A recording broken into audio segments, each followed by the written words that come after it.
ही था कि उसके फोन पर बारिश की बूंदें जमा होने लगी थीं। राइस्टार ने थोड़ी देर की खुशी मनाने के बाद याद किया कि वो सच में गरीब नहीं था। असल में उसके परिवार ने उसे एक परीक्षा में डाल रखा था जिसका नाम था गरीबी अभ्यास परीक्षा। इस परीक्षा के तहत राइस्टार को अग्रवाल खानदान में उसके नाम की जमीन और जायदाद पर तभी हक मिलने वाला था जब वो इस परीक्षा को पास कर लेता। अचानक से उसे याद आया कि वो गरीब नहीं था बल्कि गरीब होने की परीक्षा दे रहा था। हालांकि परीक्षा देते देते उसे 8 साल हो चुके थे, इसलिए उसे एहसास होने लगा था कि वो कभी भी इस परीक्षा को पास ही नहीं कर पाएगा और हमेशा हमेशा के लिए गरीब ही रह जाएगा। अच्छा हुआ चली गई, अब मिलना कभी। राइस्टार ने ये होटल की दूसरी मंजिल की ओर देखते हुए कहा। वो पायल को कोस रहा था। उसने अपनी मोटरसाइकिल उठाई और फिर से चंपक मेडिकल स्टोर जाने के लिए मुड़ने लगा। अगले दिन जब राइस्टार की आंख खुली तो वो सीधा उठा और तैयार होकर शहर के सबसे बड़े बैंक न्यू सिटी बैंक पहुंच गया। न्यू सिटी बैंक न सिर्फ शहर का सबसे बड़ा बैंक था बल्कि वो सबसे अमीर बैंक भी था। वहाँ पर शहर के सबसे अमीर लोगों के ही पैसे जमा किए जाते थे। राइस्टार वहाँ पैसे को निकलवाने के लिए जा रहा था। न्यू सिटी बैंक पॉचिनॉक के ऊपर बसा हुआ था और उसके दरवाजे के बाहर महंगी से महंगी गाड़ी खड़ी थी।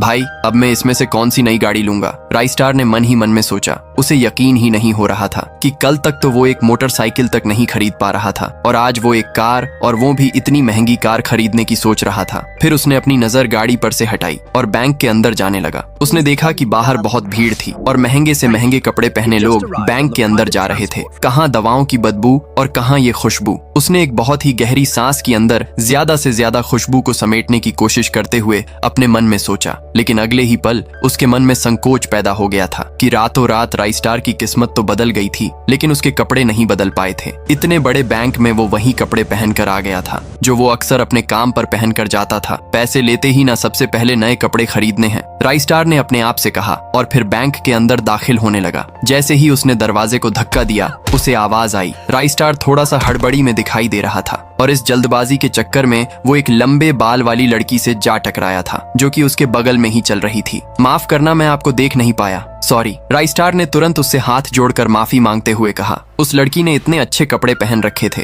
कि उसे देखकर ही लग रहा था कि वो किसी अमीर घराने की लड़की थी, इसलिए सॉरी बोलते वक्त न चाहते हुए भी राइस्टार के हाथ उसके सामने जुड़ गए थे। लेकिन जब उस लड़की ने राइस्टार के कपड़े और उसके हुलिये को देखा तो उसने अपनी नाक सिकोड़ ली। वो लगभग हर रोज इस बैंक में आया और जाया करती थी, लेकिन उसने आज तक इस बैंक के अंदर राइस्टार जैसे फटीचर आदमी को घुसते हुए नहीं देखा था। उसके बालों में से आंवले की तेल की गंध आ रही थी। उसने गुस्से भरी नजरों से राइस्टार की ओर देखा और बोली, क्यों नहीं देख पाए? मैं कोई ट्रांसपेरेंट हूँ क्या? तुम्हें इतनी बड़ी लड़की दिखाई नहीं देती? इससे पहले की बात आगे बढ़ती, उस लड़की ने देखा कि इस बैंक की मैनेजर यास्मिन पटेल उन दोनों की ओर बढ़ी चली आ रही है। उसने भी राइस्टार को देखकर वैसी ही शक्ल बनाई थी जैसी शक्ल उस लंबी लड़की ने बनाई थी। आपको कहीं लगी तो नहीं? यास्मिन ने उस लड़की से पूछा और फिर घिन भरी नजरों से राइस्टार की ओर देखने लगी। राइस्टार टिमटिमाती आंखों से उन दोनों को देखा जा रहा था। वो जानता था कि उसने इतनी जोर से भी दरवाजा नहीं खोला कि उसे चोट लग जाए, लेकिन असल में उसे यह मालूम नहीं था कि वो लोग उसे नहीं बल्कि उसके कपड़ों को देख रहे थे।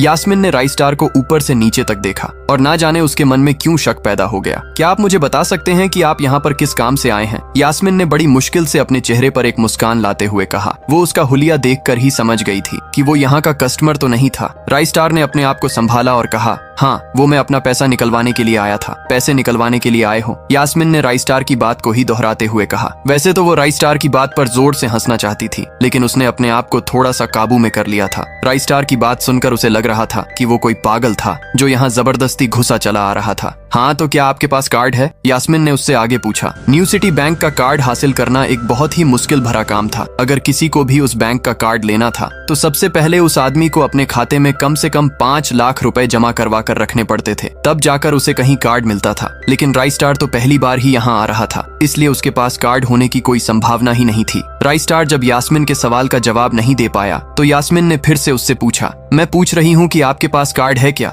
वो समझ गई थी कि राइस्टार पागल ही था जो कहीं से भागकर सीधा उनके बैंक में आ गया था। कार्ड नहीं है मेरे पास। राइस्टार ने उसके सवाल का जवाब दिया और वो फिर इधर उधर देखने लगा। जैसे ही उस लंबे बालों वाली लड़की ने राइस्टार का जवाब सुना तो वो खिलखिलाकर हंस पड़ी। यास्मिन को तो सिर्फ लग रहा था कि वो पागल है, लेकिन वो लड़की तो अपने मन में मान चुकी थी कि यह लड़का कोई पागल ही है जो कहीं झोपड़पट्टी से यहाँ आ गया है। इससे पहले कि आगे कोई कुछ कह पाता, उस लंबे बालों वाली लड़की के पिता वहाँ आ गए और बोले, चलो बेटी। उनके हाथों में कुछ कागजात थे। राइस्टार ने देखा कि उन्होंने महंगा सा सूट पहन रखा था। उस लड़की ने यास्मीन के दोनों हाथों को पकड़ा और बोली, यास्मीन देखो, अगर इस तरह के सड़क छाप लोग तुम्हारे बैंक में ऐसे ही घुसते चले आए ना और बाकी कस्टमर्स को परेशान करने लगे तो इससे बैंक की इमेज और शेयर्स दोनों को बहुत नुकसान होगा। एक मैनेजर होने के नाते तुम्हें इन सब चीजों का ध्यान रखना चाहिए, उस लड़की ने कहा और अपने पिता के साथ बैंक के बाहर चली गई। अपना ध्यान रखना कोयल मैडम, मैनेजर ने उसकी गाड़ी तक छोड़ने के लिए आते हुए कहा। आज तो वो बाल बाल बच गई थी। कोयल और उसके पिता इस बैंक के सबसे पुराने और सबसे वफादार कस्टमर्स थे। अगर आज यास्मीन उन्हें नाराज कर देती और वो उसके बैंक से अपना खाता बंद करवा देते तो शायद यास्मीन की नौकरी तक जा सकती थी। और यह सब हो रहा था उस पागल राइस्टार की वजह से।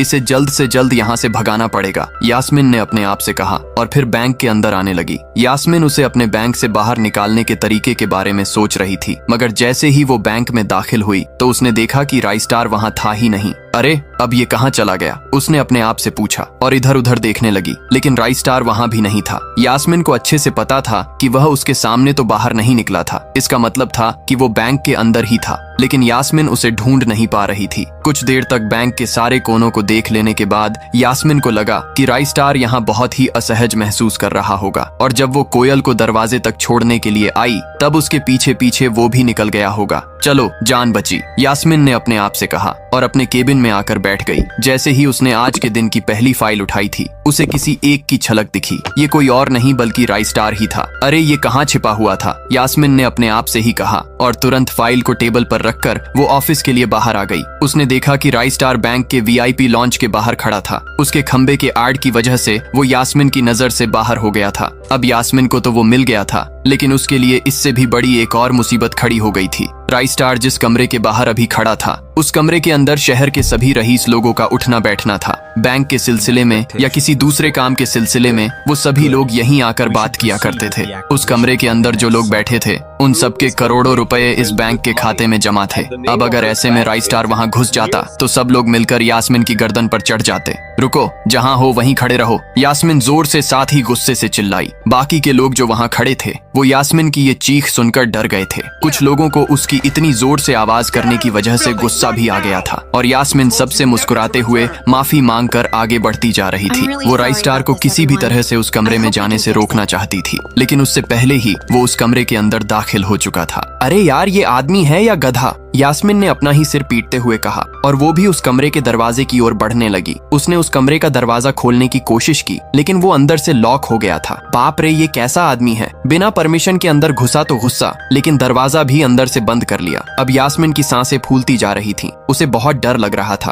उसका जी ये सोचकर घबराए जा रहा था कि ना जाने अंदर राइस्टार और उस रिलेशन मैनेजर के बीच क्या हो रहा होगा। इधर जैसे ही राइस्टार कमरे के अंदर दाखिल हुआ, वहाँ का कस्टमर रिलेशन मैनेजर जो कि सोफे पर फैला हुआ था वो उसे देखते ही अचानक सीधा बैठ गया। हेलो सर, कैसे हैं आप? उसके मुंह से बिना राइस्टार को देखते हुए ये शब्द निकले। उसे याद था कि इस कमरे में कुछ खास लोग ही आते थे और जो भी आते थे उनकी आने की खबर यास्मीन उसे पहले ही दे देती थी। लेकिन इस वक्त जो आदमी उसके सामने खड़ा था उसे देखते ही वो अपनी जगह पर जम गया था। ना तो वो कहीं से भी वीआईपी लग रहा था और ना ही वो उसका कोई रिश्तेदार था। कौन हो भाई तुम? क्या चाहिए तुम्हें? उस मैनेजर ने 20 साल के जवान लड़के को देखते हुए कहा। मैं यहाँ अपना पैसा लेने आया हूँ, राइस्टार ने सीधे मुद्दे की बात को मैनेजर के सामने रखते हुए कहा। तुम्हारे पास हमारा सुप्रीम कार्ड है क्या? मैनेजर ने उससे ऊपर से नीचे तक देखा और पूछा। नहीं नहीं, मेरे पास कोई कार्ड नहीं है, राइस्टार ने कहा। तो फिर हम तुम्हें कोई पैसा नहीं दे सकते। चलो अभी दरवाजा खोलो और सीधा बाहर निकलो, मैनेजर ने कहा और सोफे पर से उठ गया। नहीं, मैं अपना पैसा लिए बिना नहीं जाऊंगा यहाँ से, राइस्टार भी जिद पर अड़ गया। अरे बोला ना, बिना कार्ड वाले को पैसा नहीं मिलता है, और वो भी पैसा होगा तब तो मिलेगा ना,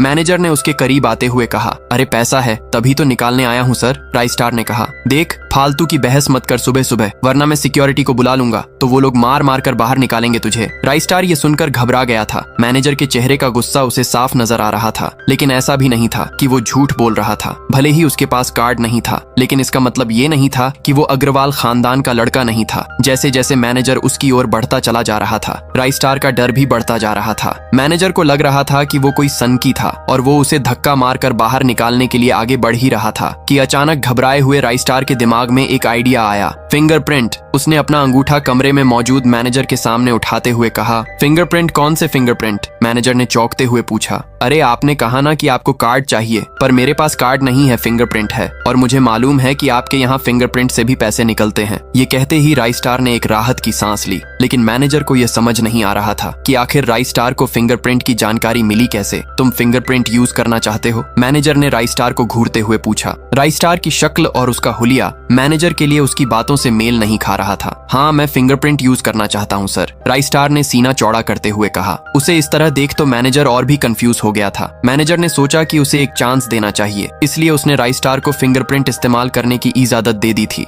वो अपनी टेबल के पास गया और उसके दराज में फिंगरप्रिंट वाली मशीन ढूंढने लगा। 2-3 ड्रॉर में झांकने के बाद आखिरकार उसे वो मशीन मिल गई थी। चुपचाप यहाँ पर अपना अंगूठा लगाओ, मैनेजर ने मशीन को आगे बढ़ाते हुए राइस्टार से कहा। राइस्टार ने अपनी फटी हुई पैंट के पिछले हिस्से में अपना अंगूठा पोंछा और फिर उस मशीन पर लगा दिया। 2 सेकंड बाद मशीन में से एक आवाज आने लगी। उसके अंदर एक लाल बत्ती जल रही थी और वो जोर जोर से बीप कर रही थी। देखा, तुम्हारा फिंगरप्रिंट मैच नहीं कर रहा है। मैंने पहले ही बोला था कि कोई खाता नहीं है इस बैंक में तुम्हारा। मैनेजर ने राइस्टार को ऐसे देखा जैसे कोई वो बड़ा अपराधी था। मैनेजर उसकी पैंट की ओर देखने लगा। उसे लग रहा था कि राइस्टार ने अपनी जेब में कोई हथियार छुपा रखा था और वो मैनेजर को बेवकूफ बना रहा था। इससे पहले कि राइस्टार अपनी जेब से कोई बंदूक या बम निकालता, मैनेजर ने अपना फोन निकाला और पुलिस का नंबर